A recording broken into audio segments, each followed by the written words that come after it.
Yeah, I like to say that I have like a bit of an intensity when I'm battling. I don't like to think I'm that intense outside of the ring, but as soon as I get in the ring, it's almost like I call it's funny because what I always like my buddies, we call it the Zen intensity. It's like there's a sense of Zen to it where I'm not paying attention to anything going on around me, but it's because there's so much intensity going through my brain right now.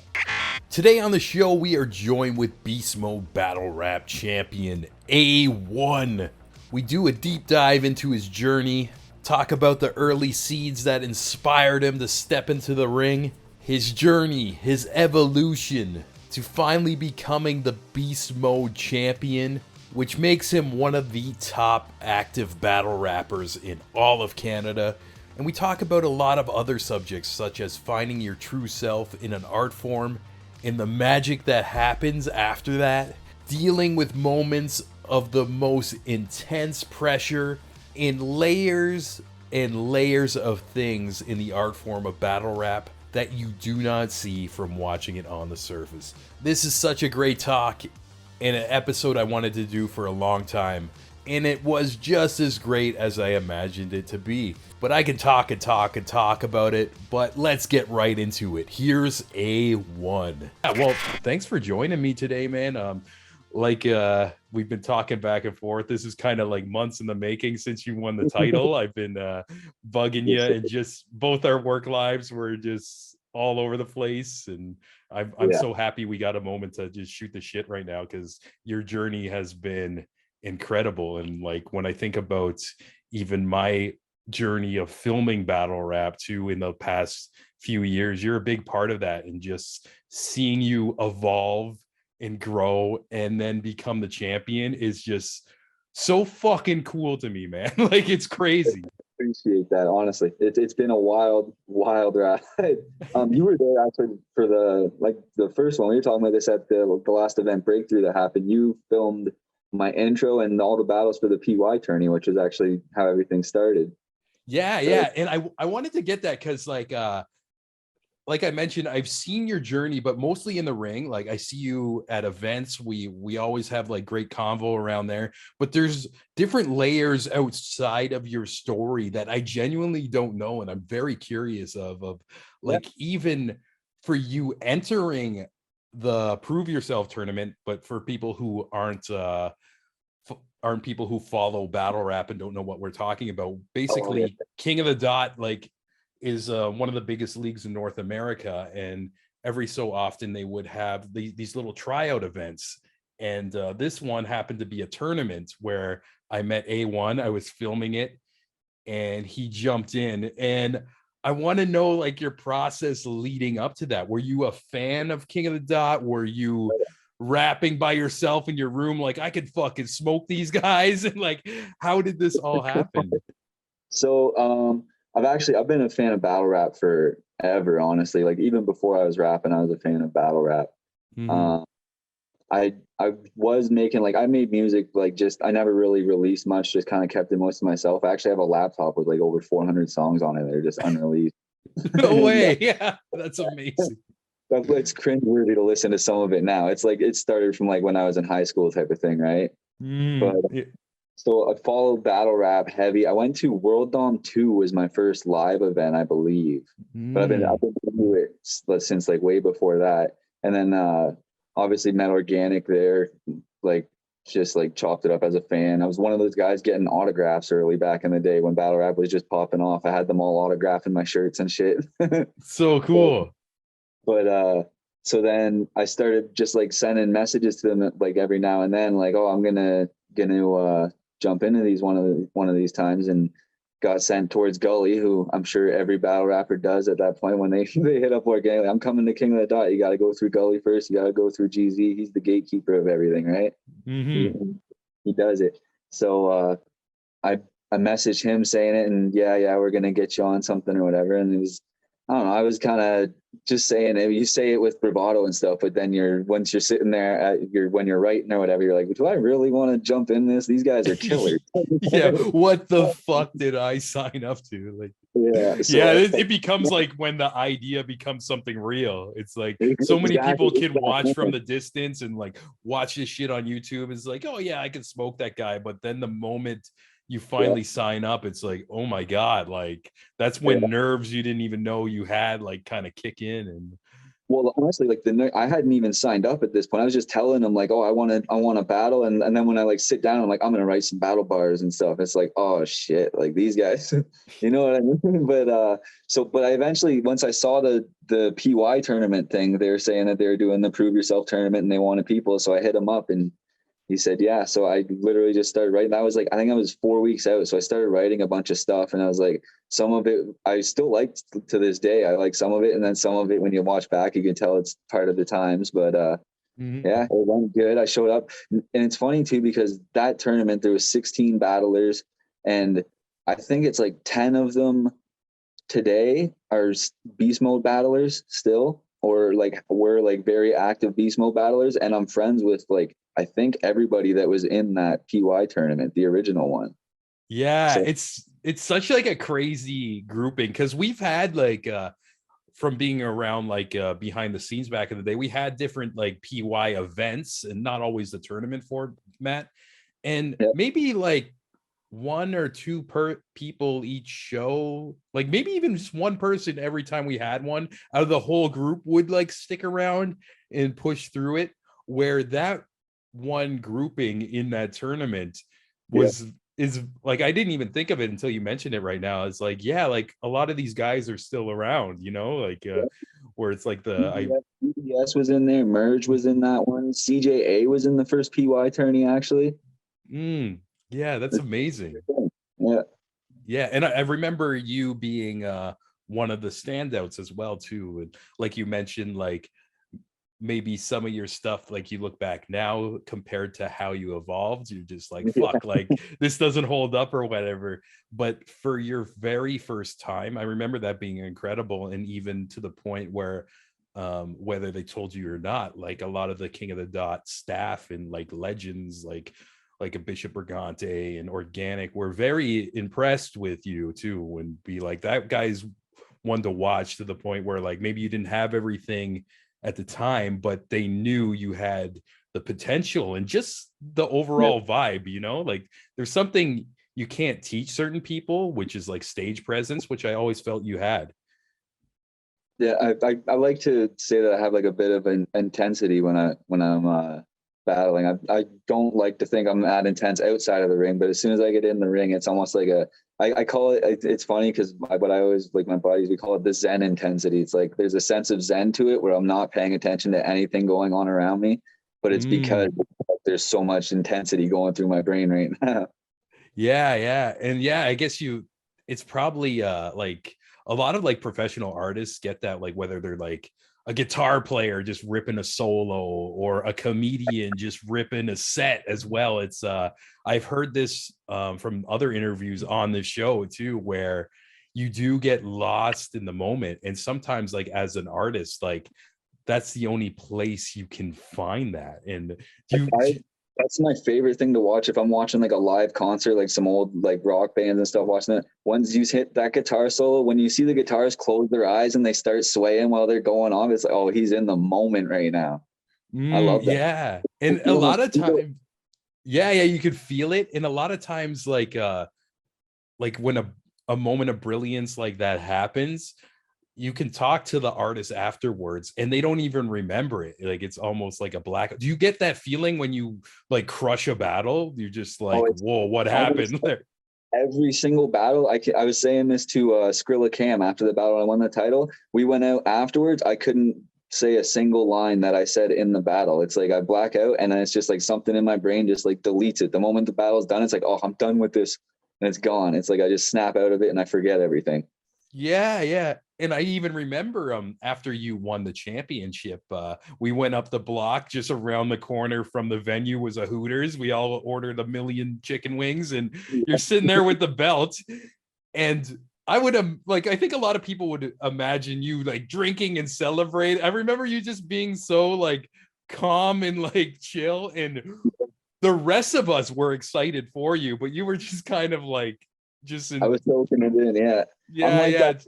Every battle I spend like, oh, I don't know. There's some, you'll find out maybe through this interview, I got some fucking quirks to me as far as battle rap, but, I might take it too seriously sometimes, but I definitely process like after every battle, I'll forget the material and like I'll black out or whatever, like however you want to term it. But the rest of that night, I'm kind of processing everything that I remember that they said, every person's facial reaction that I remember seeing from the crowd, and what was it that made them react to something? Was there certain tones in my voice that I didn't like, or certain inflections that I never heard them use before? Like I go deep in my, like that's probably the stuff I was thinking about sitting at that table.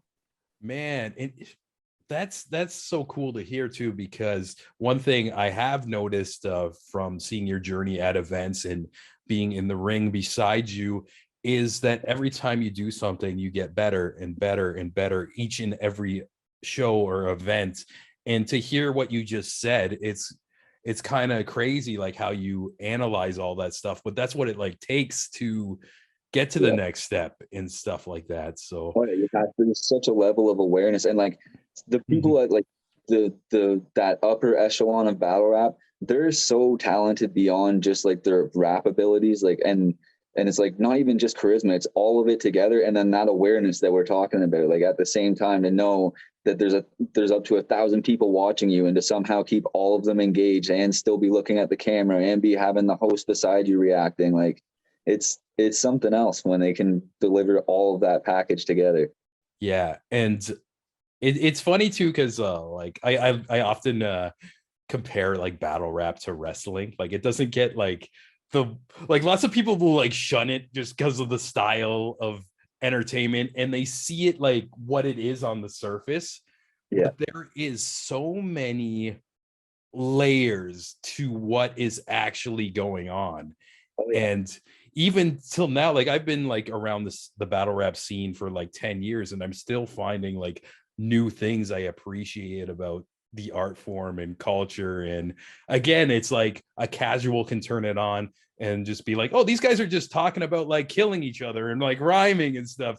But then you you look beyond that and be like, oh my God, that's a triple entendre. This is Yeah. happening. This is happening. This guy had a bad day and he's trying to like put this, like, there's so much going on at once. And That's you one. have one moment and you can never use this material ever again.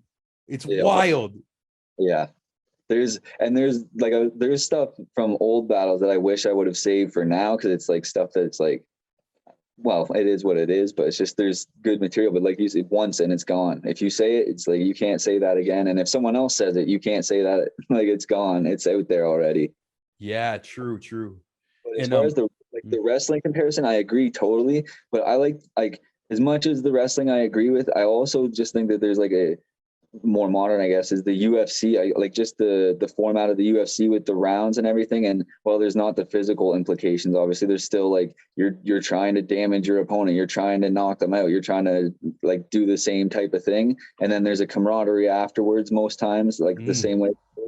And the losses, I feel like a loss, if you lose badly, it could hurt just as bad. Maybe not physically, you don't got broken bones or a shattered face or something, but you're hurting for weeks after that. yeah, yeah, and it pushes you down the ladder, and then you have to like it's almost like months of work of you building, like you got to restart again and build up again. It's such Or a like wild. the like sometimes it's a lesson though. Like I so fresh off that PY tourney that we were talking about, I won the PY tourney. That was my first time battle rap, and I'm thinking, oh, I'm built for this. I'm the man. I'm gonna come in here and I'm gonna be Canada champ in the next 6 months. And I had a battle with Pepe 2 months after that, and that was my first actual battle, and I learned what battle rap was. That's amazing. Shout out to Pepe. Like, Yeah, shout out to Pepe. I credit him to this day. He taught me what battle rap was in that battle. yeah, and that's amazing too, because like around that time he was still growing and evolving too, and now like look at you guys are just like I consider like both of you some of the best in Canada right now, and it's And Pepe's such a good dude too, just outside of battle rap, just like a genuine. He's one of the best humans I've met in battle rap. yeah, we were actually like talking about like future events today too, and like texting back and forth, and just his drive and beyond himself, the plans in just genuine like passion he has for growing the community is so amazing. And I feel like a lot of us on the Beast Mode umbrella, we're kind of feeding off that energy too, and it's all turning into something very special right now. Like I haven't been a part of something so unique ever than like right now. There's just a certain vibe to it of growth and excitement, and it's got to be cool in your shoes that you're the champion of this league that's getting this buzz, and just interesting stuff is happening, and it's like about to get bigger and bigger. Yep. I just like I don't even like, I do like the fact that I'm the champ of the league while it's growing like that and stuff, but like you could like any of the Moss Band guys, they know it's not, for me, it's not even about being the champ as much as just like the fact that there is that energy with Beast Mode right now. It's so just like revitalizing almost is the word. Cause like after COVID and everything, there was a big, like almost like a sigh, a community sigh within battle rap. It was just like, oh, like it's, you know what I mean? But I feel like Beast Mode has kind of put that energy back for the Canadian scene anyways, the Toronto scene, definitely. Yeah, 100%. Even I was thinking too, like throughout COVID, like I think a lot of our mentality was like, oh my God, this is such a step back for the scene. We were in motion and blah, blah, blah. But I find like the most interesting thing is the first couple shows we had back, each and every one of you has evolved so much. Like I compare it to like the first Iron Man movie where Tony Stark's in the cave and he just builds the fucking suit and he comes out just firing missiles and killing everybody. I feel like that happened to like everybody in the league, like to where like you guys are shocking me, especially you, man. I remember your performance back and like your style has evolved so much. And I make this joke every time I see you at an event, and like since COVID, and I'll whisper it to somebody or say it to you. Like when you're done your rounds, after I listen to some A1 rounds, I'm like, yo, I got to read more books in my life. Like you just like the references you make and talk about like Hydron colliders and fucking just the universe and conspiracies, and it also all making sense to attacking your opponent too. It's just brilliant. That's the key to everything, is it has to make sense still. It has to be relatable to what it should be relatable to. Yeah. So I wanted to ask too, like, since I've seen this growth with everybody, especially like the whole Moss Band crew that you're into, like they've all leveled up when they came back. Were you guys like kind of just writing over that time, or were you just thinking about what you can do better next time shit comes back, if it comes back? I know there was like such a like an uncertainty like over COVID times, but what was your mentality in the middle of all that?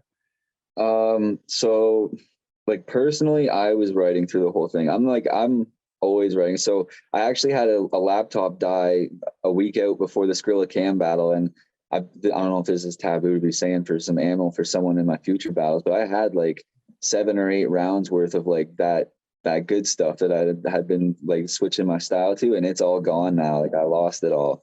Oh damn.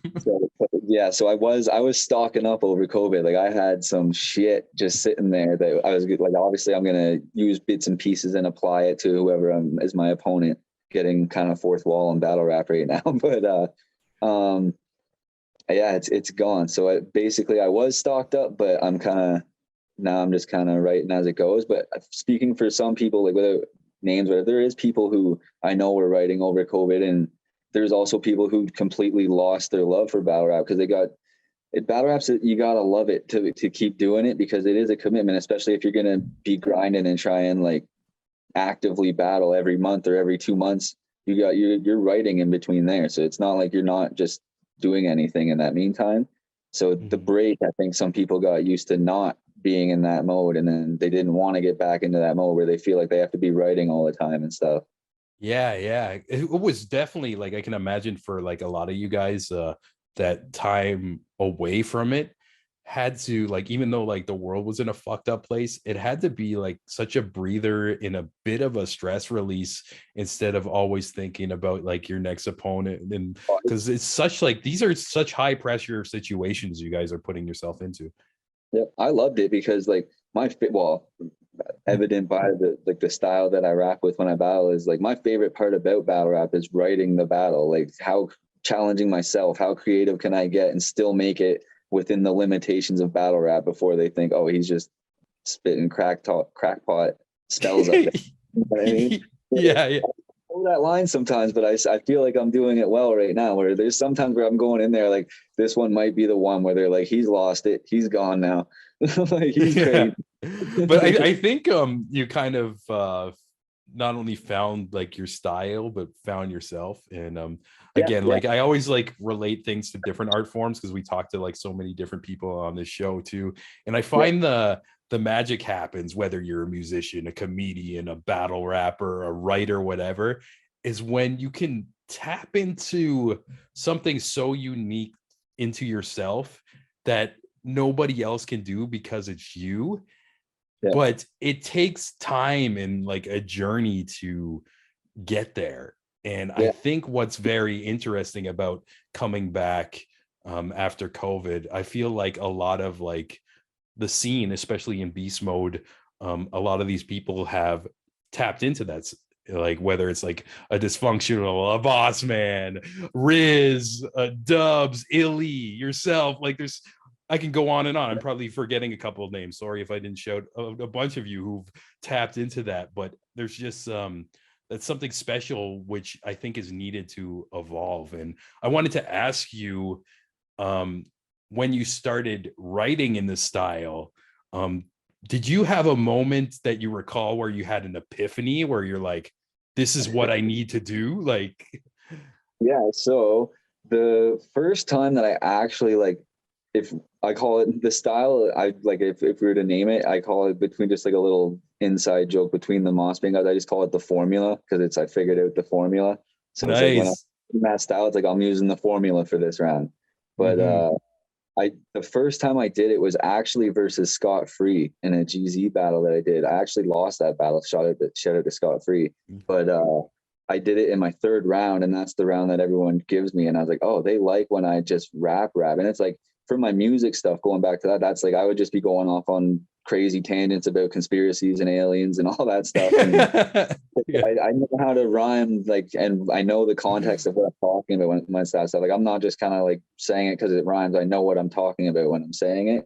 So I was like, Mm-hmm. I don't know. I was just like, I liked the reaction that I got for it, and I was like, I realized that it was something different, and like, it's not really being done. I guess what I could say is that the closest thing to anyone in the Canadian scene that's done it is Bender, and I'm not putting myself on that level. I don't think it's anywhere close to the mastering that he has of the craft, but um it's just like it was different. It was I noticed that there's no one else doing it. And going back to something that Organic had told me when I had started battling, he's told me that I had potential and stuff, but everyone's got to find their thing. He's like, what's the thing? Mm.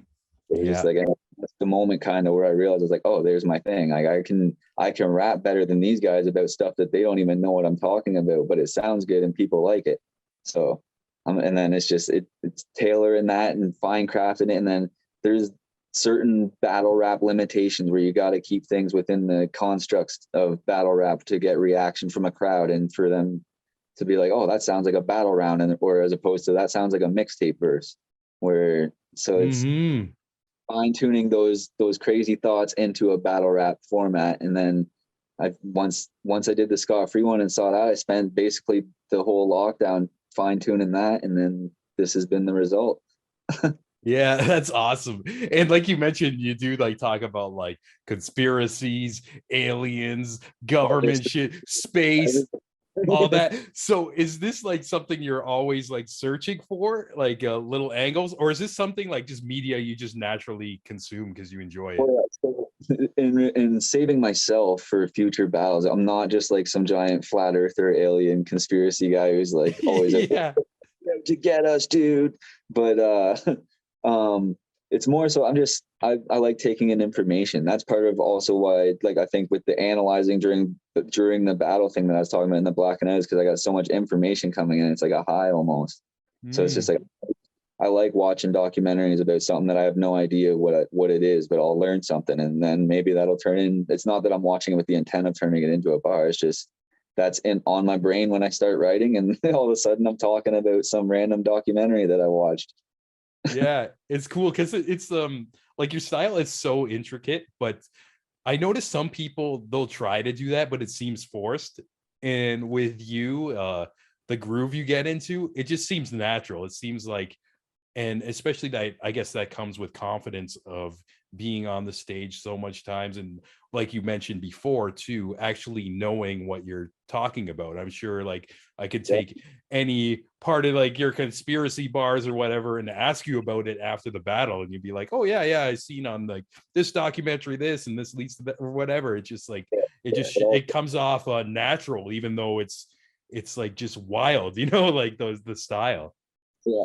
Well, that's, and getting into like almost like nerd rap about like the technicalities of rap. It's just there's certain ways to like, and you had like descriptions to things, and it's all about the wording of the thing. Like I don't know how to properly word it right now, but it's like you could say something the same way twice, but the second way is way more eloquent, and it's just you said the exact same thing, but you said it in a way that just it struck a chord with people in a different form.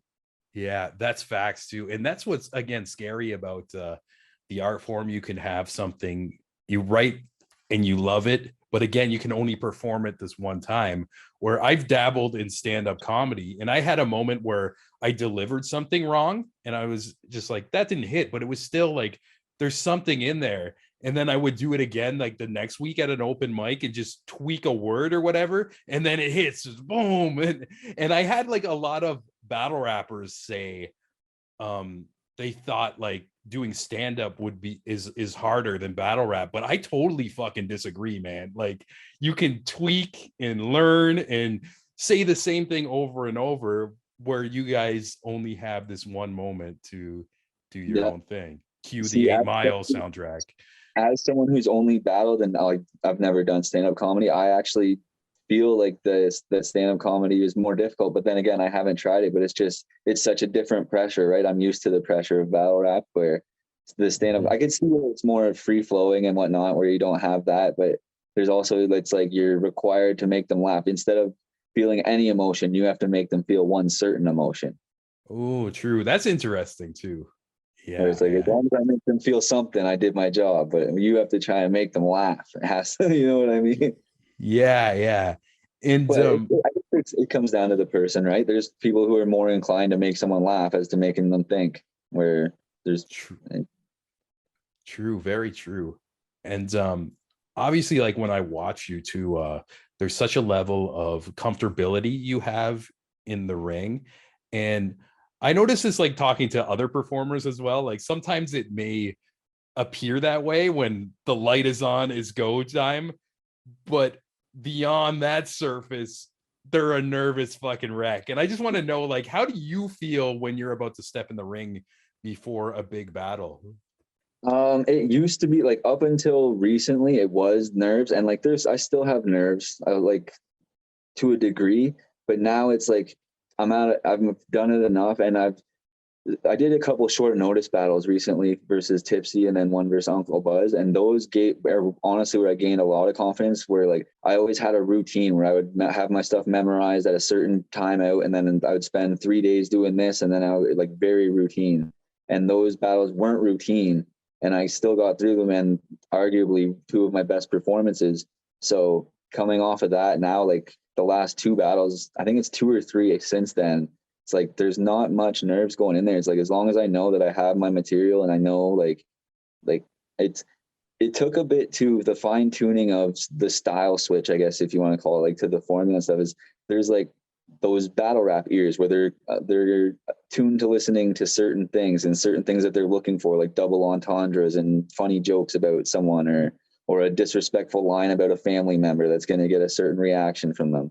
But when you switch the style up on them, then it's going to take a couple times of them hearing it to know what you're doing. Because the first couple of times they're like, well, where's this? You used to do this. Where's this? And then it's so, but now it's gotten to the point, and with those short notice battles where I'm comfortable with the style, I know that people know what to expect from me now. So I know that they're not going to be disappointed by what I'm doing, as long as what I'm doing, I feel like I'm doing at a high level.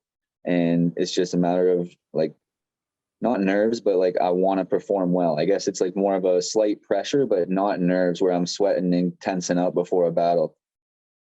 Yeah, amazing. And even it's interesting to kind of like think about too, as you talk about switching that style. And I find there in battle rap, there's kind of like a safe style that a lot of people do when they're new.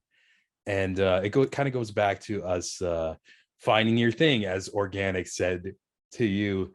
But to find your thing has to be somewhat nerve-wracking sometimes too, when you're switching up. You're like, okay, I know this works, I'm going to try something unique, and I don't know how it's going to go. It's going to be hit or fucking miss.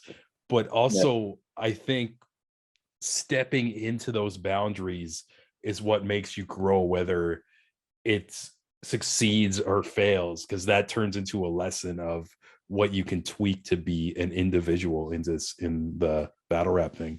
Totally. Yeah. It's like, there's just so many, like you said, there's layers. Like people find themselves within battle rap, and it's awesome to see sometimes. And then sometimes people also, I guess the bad side of people get exposed sometimes in battle rap, where you might think that you aren't what you thought you were. yeah. But the growth of like styles, like another person that I wanted to make sure to shout out to, like you mentioned him earlier too, Dysfunctional, his performance at the last event at Breakthrough, like that's a perfect example of what you're talking about right there. He kind of, I feel like over the last couple of battles, he found his style where like he has a sense of like, he's very witty, but he has a sense of like sarcasm and dry humor to him. And in the last two battles especially, he's taken that up a notch. And then that red flag one, you've seen him hit Super Saiyan form.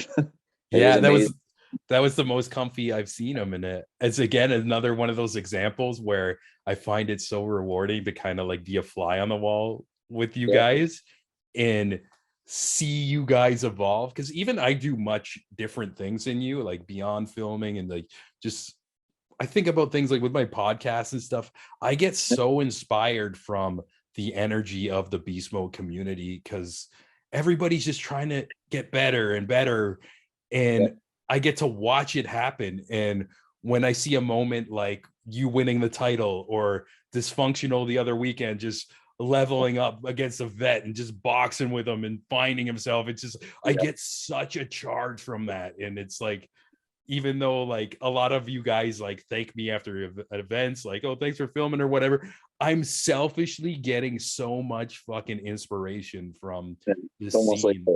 like a synergy, like a symbiotic relationship. We're both kind of benefiting from it. It's like, thank you, and you're like, nah, thank you. Yeah, and it's something that's even really, really hard to explain. Most of my friends are not connected to the battle scene, and maybe they'll see me post a clip of like one of you guys, and it's like they see it for what it is on the surface. It's like, oh, this guy's just talking about fucking the other guy's mother.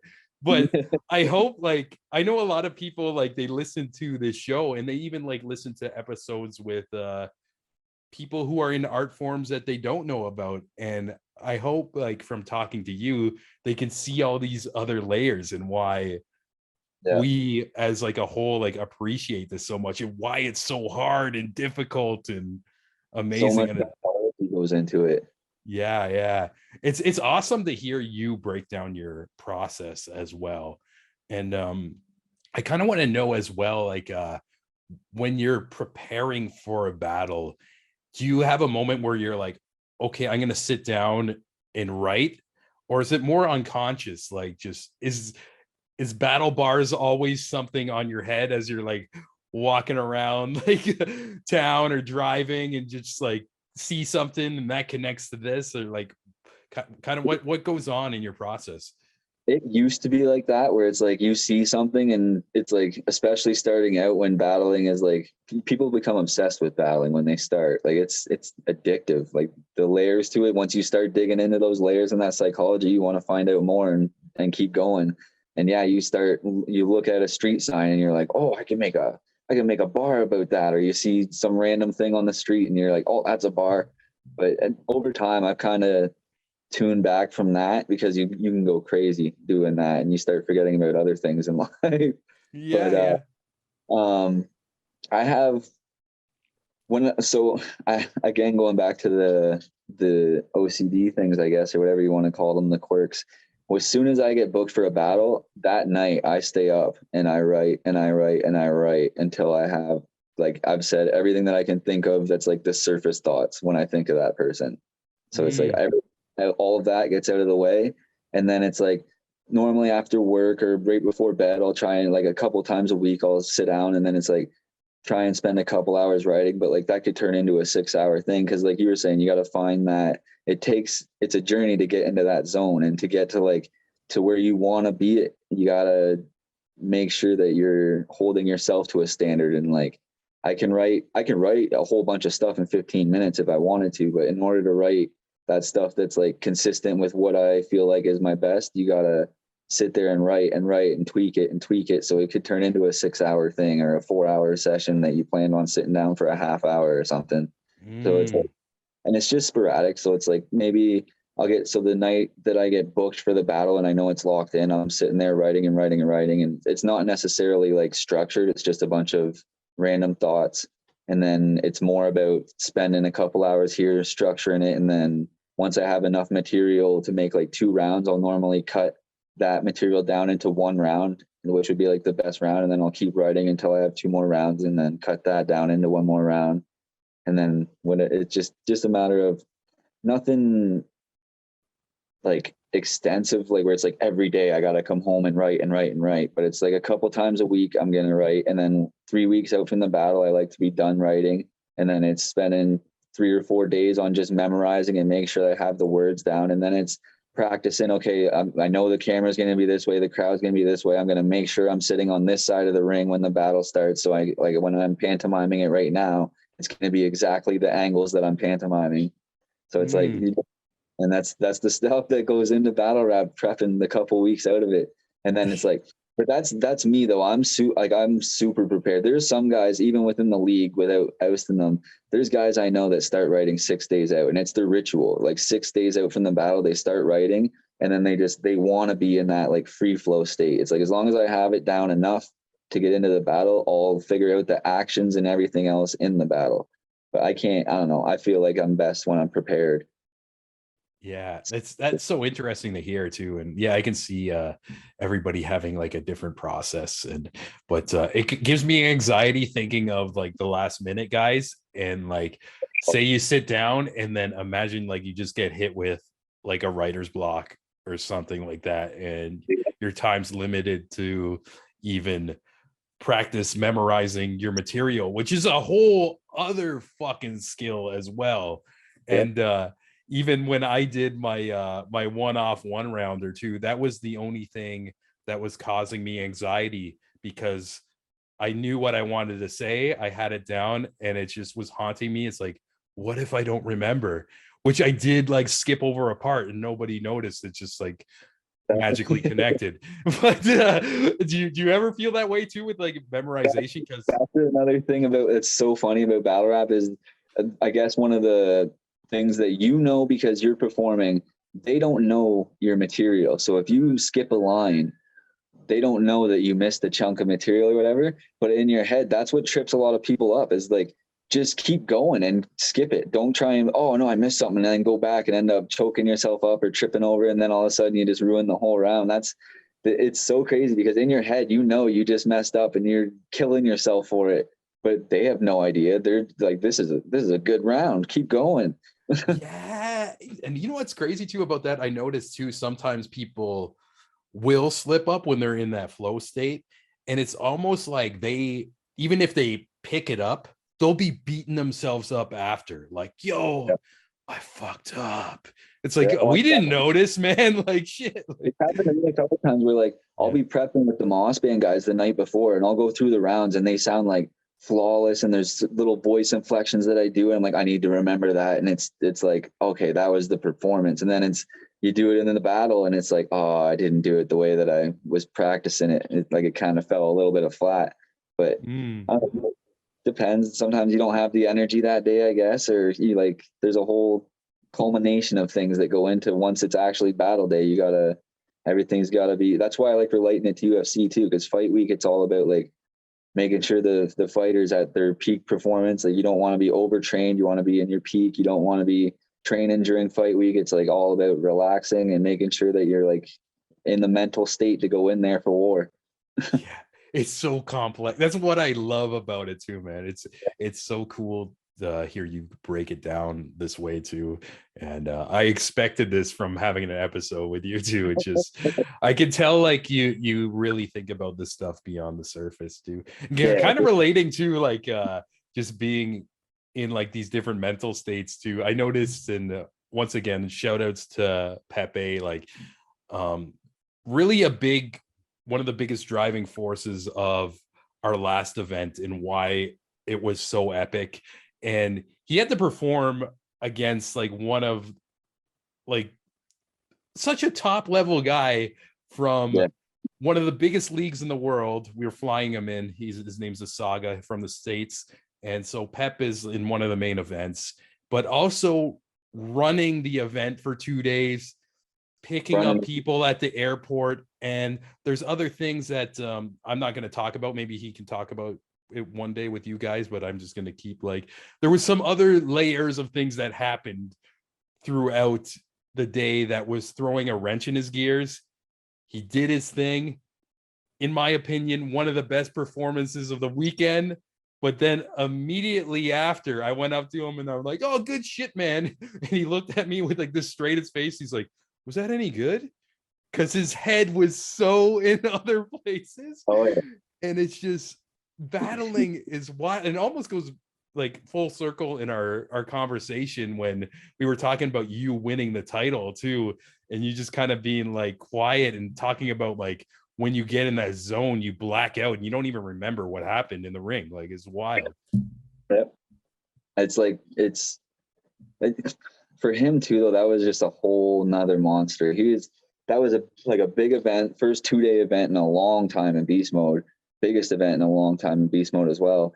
And it's like he's one of the guys spearheading it. He's responsible for everybody that was flown out there, like you said, running around making trips, bringing water and beverages to the events to make sure that everybody still can keep drinking. And meanwhile, this guy is supposed to be like not memorizing, but rehearsing and going through like how everybody does at events. You see all the battle rappers walking off and going through their bars, but he's sitting there running around catering to everyone. And then he's just supposed to, just like that, just all of a sudden he's a battler and he's in the ring.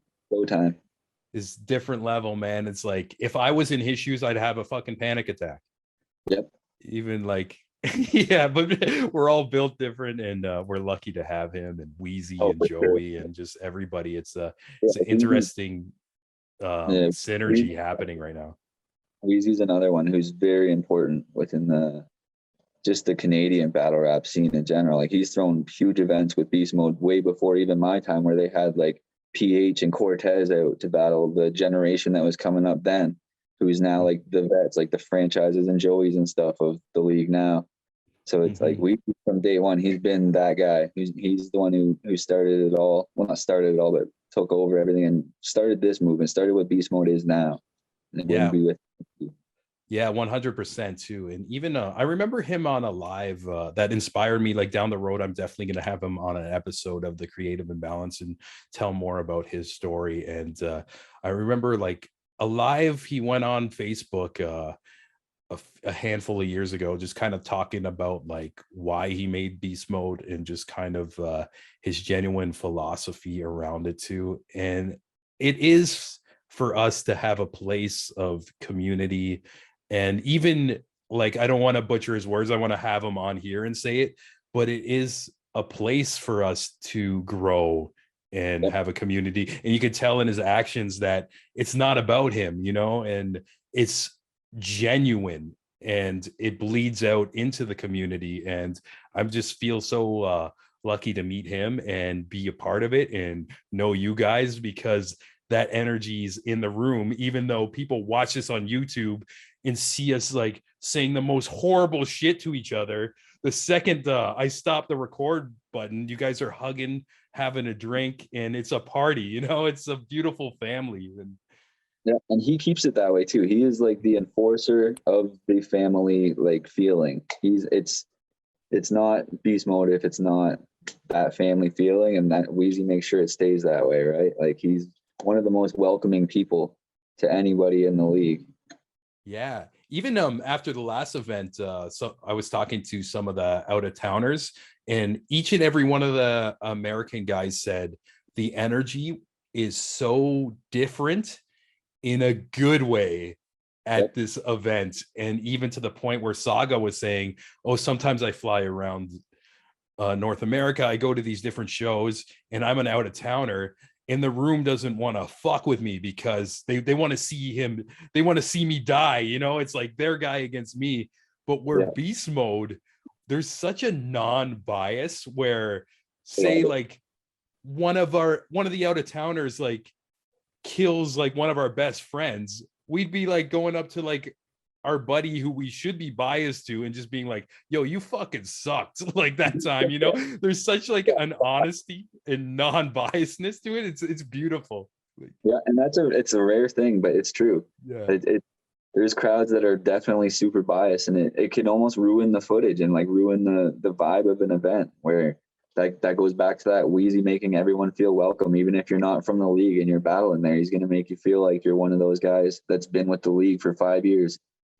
Yeah. And even with kind of posting like some promo up to our last event too, I've had some people, whether it's like family members or friends of mine, who've never been to a battle rap show before, ask me about it and just being like, this kind of cool. But I think sometimes when we post these trailers, they seem aggressive too. So I just want to let people know, if they come to a beast mode event, you're going to be safe, and actually you're going to have a great time. You're going to meet 100 new friends, and it's just going to be an awesome day out. Yeah, I don't know if you can hear that, but something going on outside the apartment. So apologies if you can. Oh But no, it's muffled. We can't hear it at all. So it's all cool. Yeah, yeah. But yeah, what were you gonna say? The thing I wanted to say was just as far as the biasness, I have to make sure to shout out Moss Band, of course. That's something Yeah. that we take pride in. By the way, um, Yeah. every event we're telling each other if they lost. Like we're gonna hold each other accountable. Like if we lose, we lose. That's how it goes. And we're gonna react to the opponent's bars. Like even if there's gonna be 5 of us standing behind that one battler, but if the opponent says something good, that means you're gonna have 5 people standing behind you that are reacting for your opponent. And we know that going into the battle. Like that's a beast mode tradition, and it's almost like kind of carried on through genetics to the Moss Band thing. Yeah, yeah. It's like in that room, if you're good, non-biasness. But Exactly. again, like I don't know if there's other places in battle rap that are like that. It's more like home team versus away team, almost like I can compare it to just sports in general. You know, it's like people are coming to these different venues around the world wanting you to lose. But imagine like you went to see the Leafs and Montreal Canadiens play like in a town that's not Toronto or Montreal, and just everybody's like cheering for every goal and like booing like every penalty. Like that's like a beast mode vibe right there. Yeah, definitely. Yeah. Definitely. And then the odd, it fits with the hockey too, the odd fight in there, and then lots of Oh yeah. drinking going on. Yeah, that's gonna happen as well too. You get the boys together. It's just boys Yeah, on boys. that, that's just like a natural thing. Never without a town. Anytime there is any of that, it's all love anyways, right? Anyone that we've seen have an issue, they don't have an issue anymore. And I'm pretty sure it's a friendly matter now. Mm-hmm. Yeah. So That's cool. now, yeah, we were talking about how you won the title. Now having the title, does this whole journey feel different being kind of like on top of the beast mode mountain? Do you feel like there's like a target on your head? Do you feel differently how you approach things? I first of all, it's a sense of accomplishment. I have the belt sitting right here. I could throw it. Oh hell yeah, yeah, please bring it in. Oh, got this sitting right beside my bed. Yes. What a king. Beautiful belt too. Yeah, trying to get it focused in a little bit here. Yeah. But yeah, keep this thing right on. It's a sense of accomplishment more than anything. It's like it shows like there's a lot of work that gets put in by battlers that are just starting out that you don't get paid for it, and it's hours and hours and travel money and the pressure that you feel, and there's no sense of reward for it. Or this, I guess, is my sense of reward. This shows that I was doing something. It's something for it, I guess.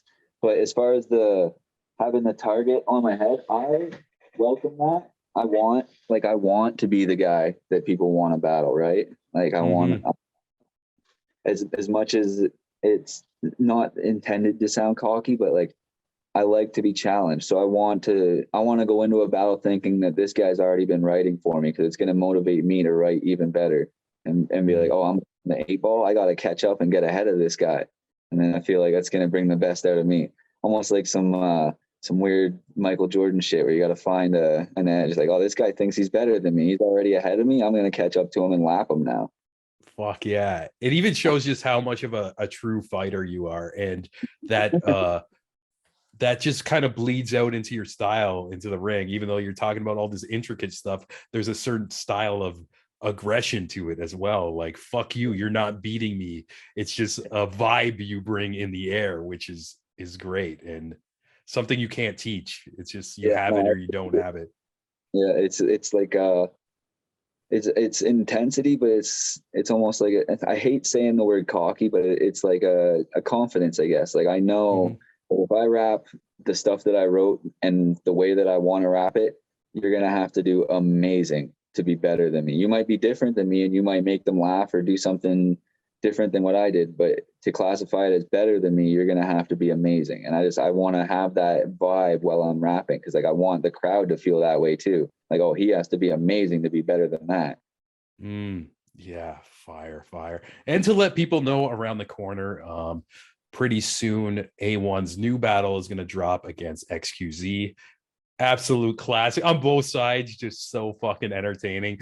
Bit of a styles clash, but in the best way. It's such a war. And definitely when that comes out, we're gonna reshare this episode and post the battle with it, like, once again. And before we take off, where can people find you, or anything else you want to say before we go?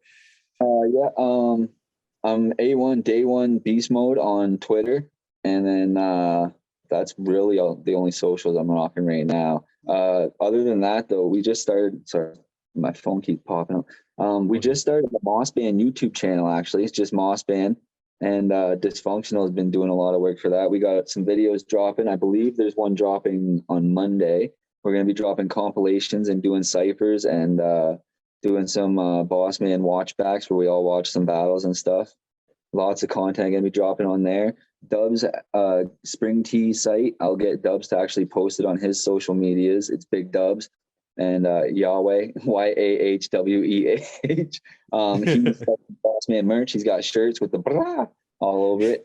Yes. So, definitely cop some Moss Band merch and be on the lookout for that Moss Band channel and go subscribe. Hell yeah, I'm definitely gonna post links to that under the episode. And I know a lot of like individually, like Jo and Dubs and Dysfunctional, they all have like Twitch channels. I'm just gonna fucking post all your links to A1 and the Moss Band Disciples, which is also a very special thing. And also Tristan was telling me about you guys doing a podcast too, and having me on the Moss Band one. So I'll also share that, where you get to know the whole gang of characters and everything. Oh, he had said that to you. That's why I kind of stumbled a little bit there. I was like, I don't know if I should say that one, but yeah, I'm glad that he asked you. That's awesome. Yeah. And definitely like we'll do some like cross promotion with this and that too, because yeah, it's like I gotta say that whole gang of the Moss Band disciples, like, it's so funny that you're a group because you're such different people. It's completely different It's a individuals. circus. It's a Yeah. fucking circus of awesome human beings. Like, Yeah, that's the power of mushrooms. yeah, yeah. That's a story for A1 episode 2, and I'm definitely gonna have you back on here again. So Yeah, it's for always sure. nice to just hang and talk Yeah, to you. I And watch the show regularly, so you know I'm a supporter. I'm honored to be on here. In general, I thank you. fuck yeah, I appreciate you so much, man. And hope you have a good night. And we'll keep in touch like always. Talk to you soon, brother. Yeah, thank you. Hope you guys enjoyed that episode with the champ A1. Like we mentioned, he's got a battle coming out, and I think we're going to drop it in the next month or so versus XQZ. Definitely going to share that on all our social medias. And at the end of every episode, you notice I thank all you legends on the Patreon. But I want to give an extra extended thank you to another Patreon page. This one is dropping on exclusively and early, and that is the BeastMode Battles page. People signed up there to get the video on demand after events. We did it for the first time last month, and the reception has been amazing, and I'm happy to give you more content like this, and you guys can look for more bonus things in the future. So thank you so much to the Beast Mode community. You guys are seriously helping us in so many ways of funding events like Breakthrough, and there's something amazing coming your way in October. Oh my god, I'm biting my tongue. Even as a fan, just hearing little rumblings of what has been put together, I am so excited for us. So yeah, stay tuned for that. But before we go, I gotta do the traditional thank you to all of my people on the Creative Imbalance Patreon. First up, biggest thanks to the co-producer Jeremy Hopkin of Hopkin Design, the Queen Ola Mazuka of Sonic Fold, Ryan Watkins of Ryan Radio, Amanda McKnight of Top 10 Nerd, Pat Maloney, Ryan Frickin' Campbell, Devin Staple, Devin McBride, Romshi, Mike Ulio, Jenny Potter, Saber, and last but not least, Francis Coffer, aka my mom. If you want to support the Creative Imbalance, it's only $3 a month. You get all these episodes early and a shout out at the end of every episode. You can go to patreon.com/the Creative Imbalance, and every cent goes back into the show. I mentioned this before. I used to pay to do this podcast, and now with all your help, we're breaking even, baby. I love you so much. Got more episodes coming your way, and I'll catch you next time. Peace.